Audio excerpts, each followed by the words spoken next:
सामान्य नाम नहीं।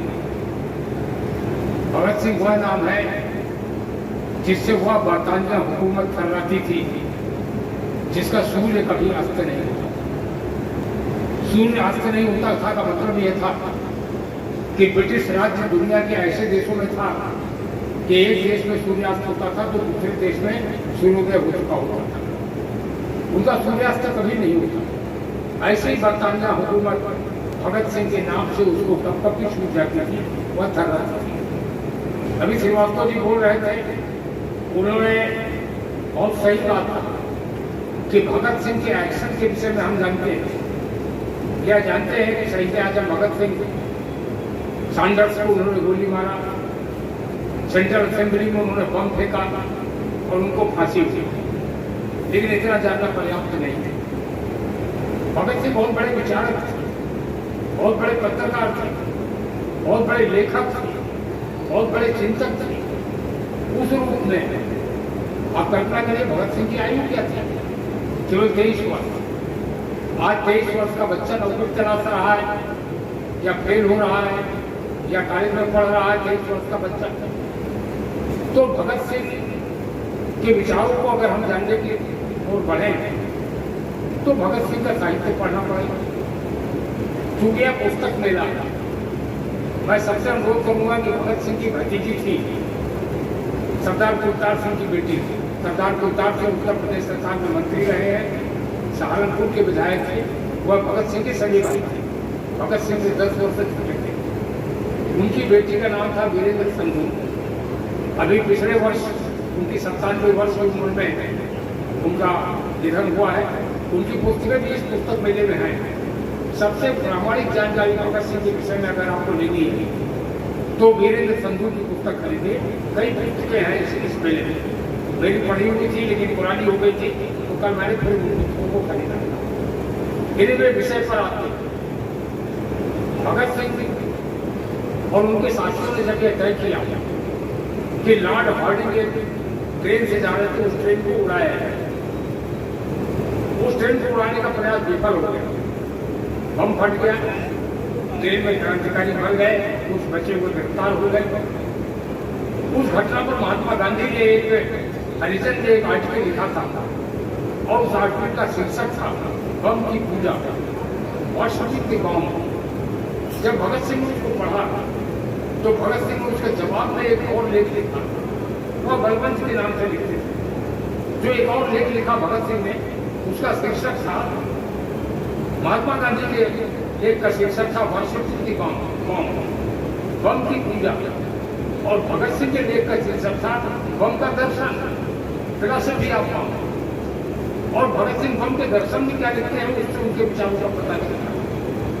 वह लिखते हैं कि हिंसा की इस वारदात की निंदा की गई। उन्होंने कहा लक्ष्य महत्वपूर्ण होता है, हिंसा और अहिंसा उतनी महत्वपूर्ण नहीं। भगत सिंह कहते हैं कि एक सिपाही जब सीमा पर तैनात होता है, उसी बंदूक से गोली चलाता है तो उसे परमवीर चक्र मिलता है। लेकिन वही सिपाही अगर हजरतगंज के चौराहे पर आकर गोली चलाए उसी बंदूक से, तो उसे परमवीर चक्र नहीं मिलेगा, उसे फांसी की सजा। भगत सिंह कहते हैं लक्ष्य महत्वपूर्ण है, उद्देश्य महत्वपूर्ण है, एक्शन महत्वपूर्ण नहीं है कि हमने हिंसा से प्राप्त किया कि अहिंसा से प्राप्त किया। वह कहते हैं कि संख्या आटे में मिला के अगर चूहे को दिया जाता है तो अपराध नहीं, लेकिन वही संख्या आटे में मिला के अगर किसी मनुष्य को दिया जाए तो वह अपराध की समझेगा। वह प्रमाणित करते हैं कि एक्शन कुछ डिफाइन नहीं करता, डिफाइन करता है ये हमारा लक्ष्य क्या है, हमारा उद्देश्य क्या है। और वह कहते हैं हमारा उद्देश्य इनकलाब लाना है, हमारा उद्देश्य परिवर्तन लाना है, हमारा उद्देश्य क्रांति लाना है। भगत सिंह के विचारों को जानने के लिए अगर हम देखें तो बम के दर्शन को पढ़ना चाहिए। और बम के दर्शन के अलावा एक और पृष्ठ उनका बता रहा है, सैंडर्स मर्डर केस में जब उन पर मुकदमा चला तो कोई मुकदमा अगर किसी का मर्डर होता है तो मर्डरर और जिसका मर्डर हुआ वर्सेस वो कहा जाता है, मतलब फलाना वर्सेस फलाना। लेकिन उस मुकदमे का नाम ये नहीं था, उस मुकदमे का नाम था भगत सिंह राजगुरु वर्सेस ब्रिटिश हुकूमत, बरतानिया हुकूमत। मुकदमे का नाम वर्सेस सैंडर्स नहीं था, वर्सेस ब्रिटिश हुकूमत।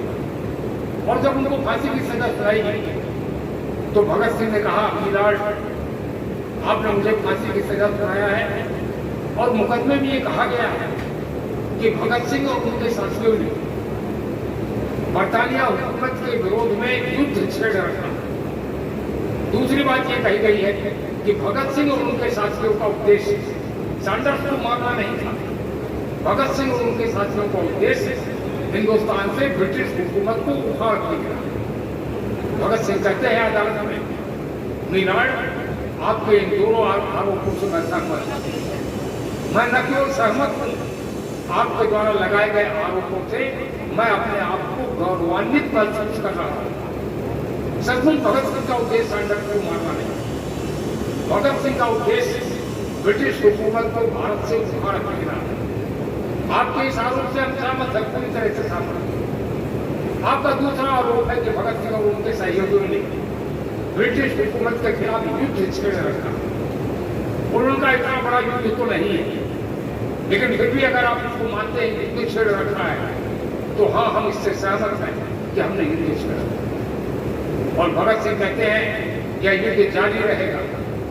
यह युद्ध तब तक जारी रहेगा जब तक शोषितों का और अन्याय जो होता है, जुर्म होता है मजदूरों पर, किसानों पर, यह जब तक समाप्त नहीं हो जाता, जब तक चंद मुट्ठी भर लोगों के हाथ में देश की संपत्ति रहेगी, तब तक यह युद्ध जारी रहेगा। यह युद्ध केवल गोरों के भारत से चले जाने के बाद बंद नहीं होगा। भगत सिंह कहते हैं यह युद्ध अगर काले लोग आ गए और वह भी जनता की संपत्तियों पर काबिज रहे, वह भी अन्याय करते रहे, अत्याचार करते रहे, शोषण करते रहे, तो युद्ध तो तब भी जारी रहेगा। वह आगे कहते हैं कि बुराइयां एक स्वार्थी समूह की तरह होती है, कहीं वैक्यूम नहीं होता। एक स्वार्थी समूह जगह छोड़ता है, दूसरा स्वार्थी समूह उसकी जगह पर अपने आप स्थान ले लेता है। अगर गोरी बुराई स्वार्थी समूह की तरीके से भारत को छोड़ेगी, तो काली बुराई का स्वार्थी समूह इस पर कब्जा करेगा। भगत सिंह कहते हैं कि मैं रहूं न रहूं, मैं चला जाऊंगा, मेरी फांसी तय है, निश्चित है, लेकिन भारत 15 साल के बाद स्वतंत्र हो जाएगा। ये 1931 में कहा उन्होंने। अब देखिए 15 साल में नहीं हो गया, 16 साल में हो गया। उन्होंने कहा 15 साल के बाद देश स्वतंत्र हो जाएगा, लेकिन भगत सिंह कहते हैं देश में अफरा तफरी का माहौल है, लोगों को लगेगा कि सच्ची स्वतंत्रता नहीं आई। यही विषय है ना भगत सिंह और मौजूदा। तो भगत सिंह ने तो 1931 में कह दिया, वो लोगों को लगे वह मौत से नहीं डरते थे। जब वो फांसी की सजा सुनाई गई हो गई, तो 1931 में 19 मार्च प्राणनाथ मेहता उनके वकील थे। प्राणनाथ मेहता आते हैं उनसे मिलने के लिए लाहौर जेल में।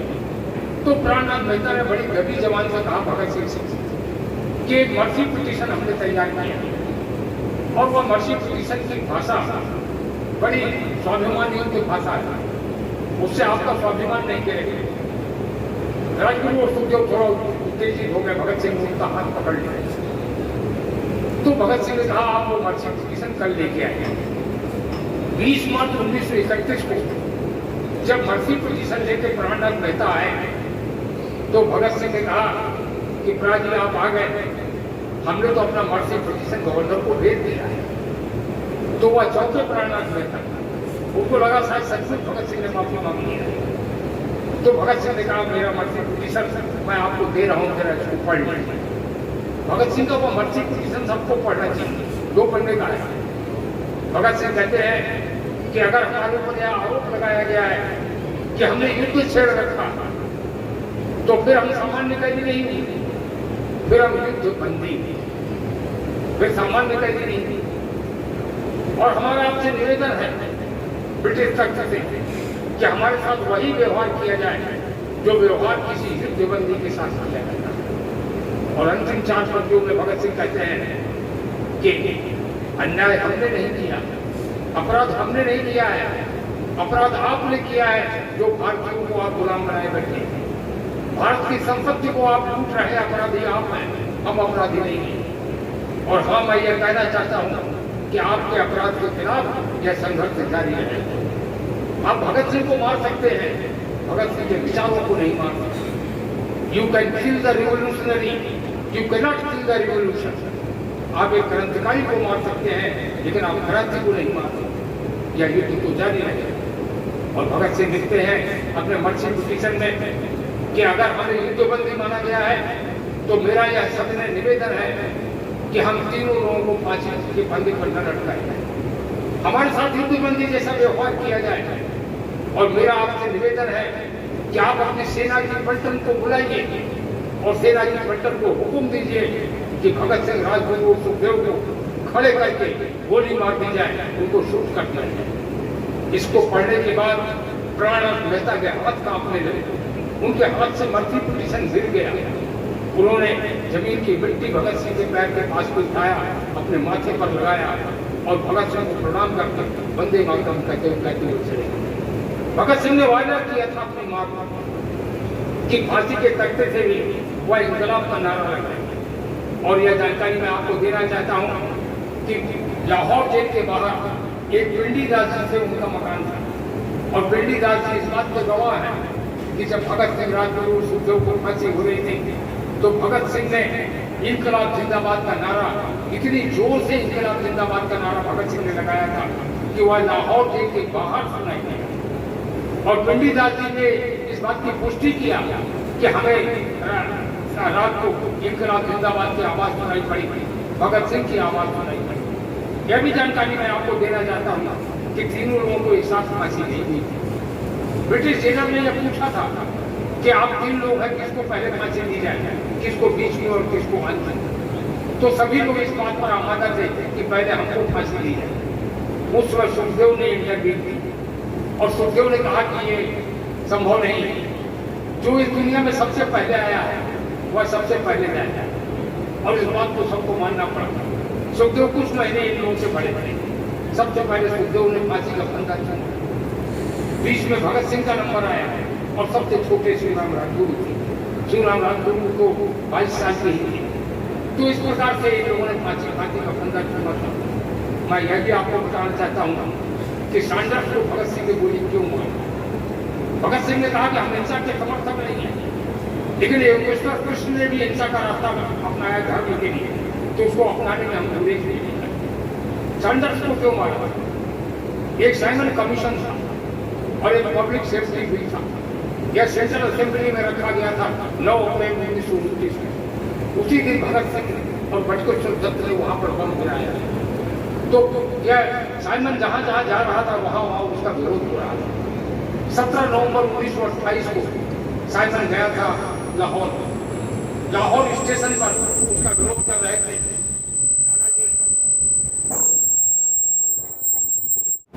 तो वहाँ का एसपी था स्कॉट और डीवाईएसपी था सैंडर्स।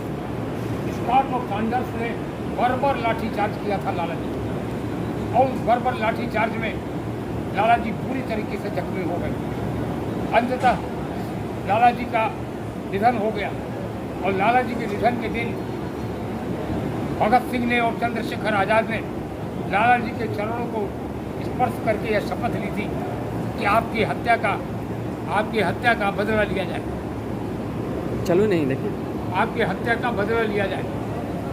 और ठीक 1 महीने के बाद 17 दिसंबर 1928 को लाहौर कोतवाली के गेट पर जब सैंडर्स निकल रहा था, वास्तव में वह समय स्कॉट के निकलने का था, लेकिन स्कॉट उस दिन बीमार हो गया, छुट्टी पर चला गया। तो डीवाईएसपी सैंडर्स जब निकला तो राजगुरु ने और भगत सिंह ने वहीं उसको खड़े खड़े गोलियों से मारा। एक पुलिस कांस्टेबल था, head constable Chanan Singh, 6 foot 3 inch की उसकी हाइट थी। वह इन लोगों का पीछा करने लगा। चंद्रशेखर आज़ाद सामने आ गए। चंद्रशेखर आज़ाद ने कहा कि तुम चले जाओ, हम हिंदुस्तानियों को गोली नहीं मारते। 2 कारण। एक कारण तो यह है कि हमारे पास गोलियों की कमी होती, दूसरा कारण ये है हम हिंदुस्तानियों को मारना नहीं चाहते। लेकिन फिर भी अगर तुमने कदम आगे बढ़ाया तो तुम्हें हम इसी समय खून दो। चानन सिंह को समझ में नहीं आया।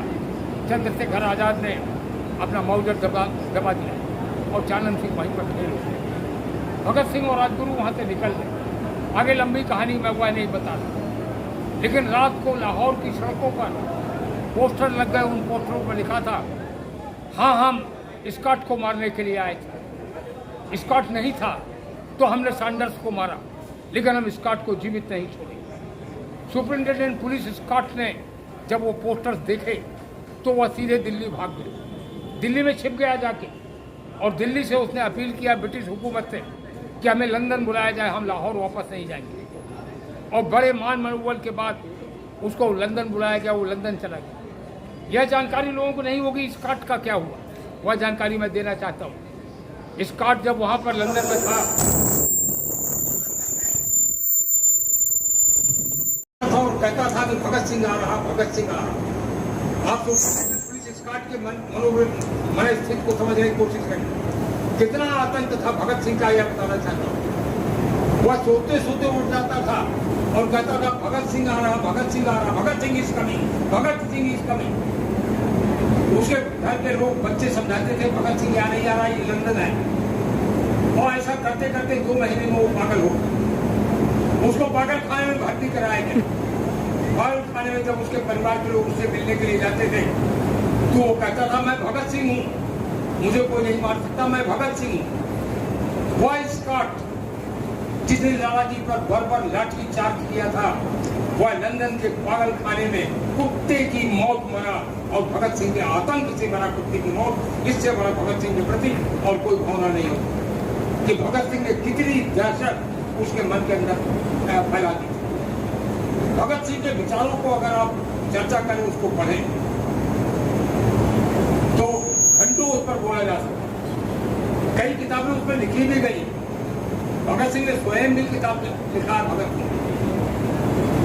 जज ने कोर्ट में पूछ लिया कि तुम लोग इंकलाब जिंदाबाद के नारे लगाते हो, इंकलाब का मतलब क्या होगा? भगत सिंह ने कहा कि मीरान आपको यह समझ में नहीं आया।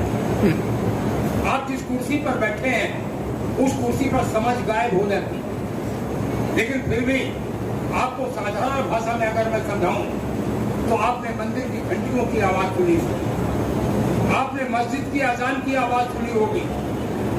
आप अगर क्रिश्चियन हैं तो आपने गिरजाघर की घंटी की आवाज सुनी होगी। मंदिर के घंटे से, मस्जिद की अजान से, गिरजाघर की घंटी से आपके मन में जो भावना उत्पन्न होती है, आपके मन में जो भाव आता है, उसी का नाम इंकलाब। अंग्रेज जज का सर झुक गया और वह उन्होंने कहा टर्न, उठ के चले। इंकलाब पर भगत सिंह ने बहुत कुछ लिखा है, लेकिन एक लाइन में अगर मैं बताऊं तो भगत सिंह कहते हैं इंकलाब का मतलब होगा अपने उद्देश्य को पाने के लिए लोगों को संगठित करना। इंकलाब का मतलब होगा अपने उद्देश्य को पाने के लिए लोगों को संगठित करना, और लोगों को संगठित करने के लिए लोगों में आत्मीयता लाना चाहिए। और लोगों में आत्मीयता आए, इसके लिए लक्ष्य के प्रति सैन्य समर्पण भाव चाहिए। मिलिट्री डिसिप्लिन, मिलिट्री स्पिरिट, सामान्य स्पिरिट नहीं, सैन्य समर्पण भाव, यह कहते हैं।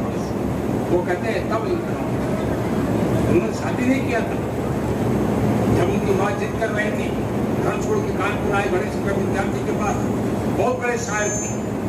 उन्होंने लिखा इश्क कदर वाकिफ है, इश्क कदर वाकिफ है मेरी कलम मेरे जज्बातों से। इश्क कदर वाकिफ है मेरी कलम मेरे जज्बातों से, इश्क जो लिखना चाहूं तो इंकलाब लिख जाए। ऐसा इंकलाबी व्यक्तित्व था भगत सिंह। भगत सिंह को मौत से डर नहीं लगता, मौत से बिल्कुल डर नहीं लगता। भगत सिंह कहते थे कि मेरी भी मर्जी वही जो मेरे सज्जाद की, वो मुझे खत्म करना चाहे मेरी मरने की तमन्ना, मेरी भी मर्जी वही जो मेरे सज्जाद की। तो उन्हें कभी इस बात से डर नहीं लगा, मृत्यु से बेखौफ थे। अभी जैसा पिछले वक्ता बता रहे थे, जब उनको फांसी के तख्ते पर बुलाने के लिए आवाज दी गई तो लेनिन की आत्मकथा पढ़ा। उन्होंने कहा एक क्रांतिकारी दूसरे क्रांतिकारी से बात कर रहा है, चलो किताब बंद करते हैं और चलो। कितने शान के साथ वो फांसी के तख्ते पर भगत सिंह चले गए। यह किसी फिल्म के दृश्य नहीं, यह किसी फिल्म का डायलॉग नहीं है। आसान नहीं है भगत सिंह बनना, आसान नहीं है भगत सिंह को समझना। एक व्यक्ति ने कहा कि भगत सिंह का पर्याय क्या होगा, कैसे समझा जाए। मैंने कहा भगत सिंह ने खुद लिखा है। भगत सिंह कहते हैं कि जहां कहीं भी अन्याय के खिलाफ आवाज उठेगी, जहां कहीं भी अत्याचार के खिलाफ आवाज उठेगी, जहां कहीं भी शोषण के खिलाफ आवाज उठेगी, जहां कहीं भी गैर बराबरी के दर्जे के खिलाफ आवाज उठेगी, उस आवाज का नाम भी भगत सिंह है। भगत सिंह की आवाज कभी समाप्त नहीं होती। तो भगत सिंह बड़े आसान लफ्जों में, बड़े आसान शब्दों में अपनी बात को बताते हैं, अपनी बात को करते हैं। बहुत क्लियरिटी थी उनके माइंड में। उन्होंने जानबूझ के अपनी गिरफ्तारी दिया था सेंट्रल असेंबली, जानबूझ के दिया था उन्होंने अपनी गिरफ्तारी, क्योंकि कोर्ट में जो कुछ उन्होंने कहा है वह सब पढ़ने वाला है। लेकिन अपनी बात को मैं बयान दूं तो भगत सिंह के विषय में मैं बोलता हूँ, दूसरे कार्यक्रम के लोग आ गए होंगे, दूसरे कार्यक्रम की भी चर्चा हो रही है, तो पढ़ के अपनी बात को समाप्त करें। उसे फिक्र है हरदम, उसे फिक्र है हरदम नया दर्जे जफा क्या है, उसे फिक्र है हरदम नया दर्जे जफा क्या है। हमें शौक है देखे तो सितम की इंतहा क्या है। 10 फुट की कोठी थी भगत सिंह की, 6 फुट 3 इंच की हाइट थी भगत सिंह की। आंसू गया था कोठरी में और मुश्किल कोठरी में वो लेट पाते थे। भगत सिंह कह रहे हैं मेरी हवा में रहेगी, चरागे शहर हूँ, बुझा चाहता हूँ, मेरी हवा में रहेगी ख्याल की बिजली। ये मुझसे खाक है पानी, रहे रहे न रहे, दिल से न जाएगी। लास्ट लाइन लिख रहे हैं, उसके पहले लिख रहे हैं तुझे जिबा करने की खुशी, तुम्हें जिबा करने की खुशी, मुझे मरने का शौक है। तुझे जिबा करने की खुशी, मुझे मरने का शौक है। मेरी भी मर्जी वही जो मेरे से जाती है, मेरी भी मर्जी वही जो मेरे से जाती है। आखिरी पंक्ति जो मृत्यु के पहले उन्होंने लिखा है वह समझने लायक है। दिल से न जाएगी, दिल से न जाएगी मरकर भी वतन की उल्फत, दिल से न जाएगी मरकर भी वतन की उल्फत, मेरी मिट्टी से भी खुशबुए वतन आएगी, खुशबुए वतन।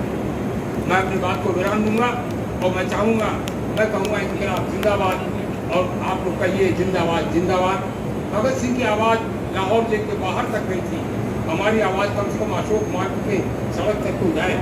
इनकलाब जिंदाबाद जिंदाबाद जिंदाबाद इनकलाब जिंदाबाद जिंदाबाद जिंदाबाद इनकलाब जिंदाबाद जिंदाबाद मैं जिंदाबाद। कहूँगा भगत सिंह, आप कहेंगे अमर रहे, अमर रहे।